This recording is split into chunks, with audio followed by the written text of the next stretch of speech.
வைகாசி விசாகம் மாங்காய் பால். தேவையான பொருள்கள்: புளிப்பில்லாத மாங்காய், தேங்காய், பலாக்காய், வாழைக்காய், வெல்லம், பால், ஏலக்காய்.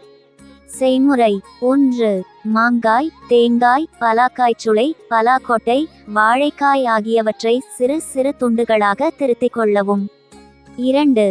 மேலே சொன்னவற்றை ஒன்றாக தளிகை செய்யவும். 3. தளிகை ஆனவுடன் வெல்லம், பால், ஏலக்காய் சேர்த்து கொதிக்க விடவும். பால் சேர்க்காமல் இருந்தால் 3 முதல் 4 வரை நாள்களுக்கு கெடாமல் இருக்கும். 4. அடுப்பிலிருந்து இறக்கி பெருமாளுக்கு அமுது செய்விக்கவும். திருநாங்கூர் திவ்ய தேசங்களில் செய்யும் முறை. கனவு பலன்கள். இறந்தவர்கள் கனவில் வந்தால் என்ன பலன் தெரியுமா? இறந்தவர்கள் கனவில் வந்தால் நல்ல செய்தி வரும், மேலும் நீங்கள் நீண்ட காலம் வாழ்வீர்கள் என்று அர்த்தம். இறந்தவர்கள் உங்களிடம் பேசுவது போல கனவு வந்தால் இக்கட்டான நிலையில் உங்களுக்கு உதவ சிலர் வருவார்கள் என்பதை குறிக்கிறது.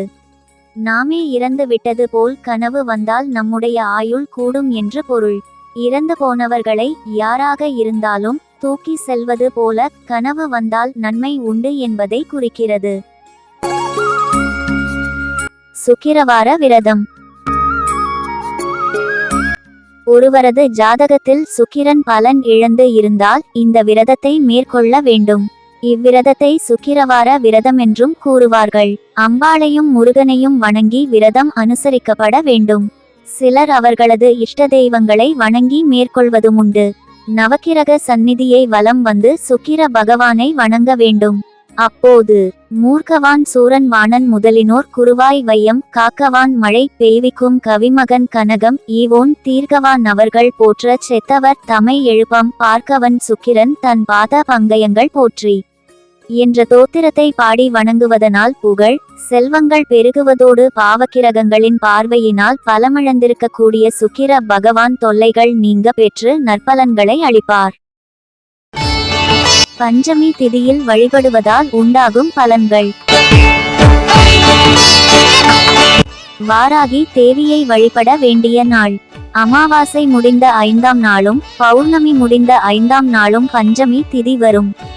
இது ஓர் மகத்தான திதி என்று சொல்லப்படுகிறது. சப்த மாதர்களில் வராகியும் ஒருவர். நாம் செய்கின்ற காரியத்தில் ஜெயமும் காரிய சித்தியும் தருபவள். இந்நாளில் சக்தி தேவியை விரதமிருந்து வழிபாடு செய்தால் அனைத்து நன்மைகளும் நமக்கு கிடைக்கும்.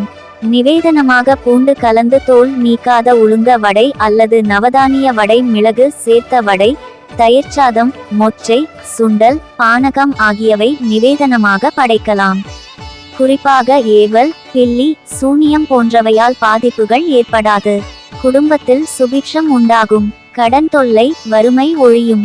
வளர்பிறை பஞ்சமி, தேய்பிறை பஞ்சமி என 2 முறை வரும் பஞ்சமி திதியிலும் விரதம் இருந்து வழிபாடு செய்யலாம்.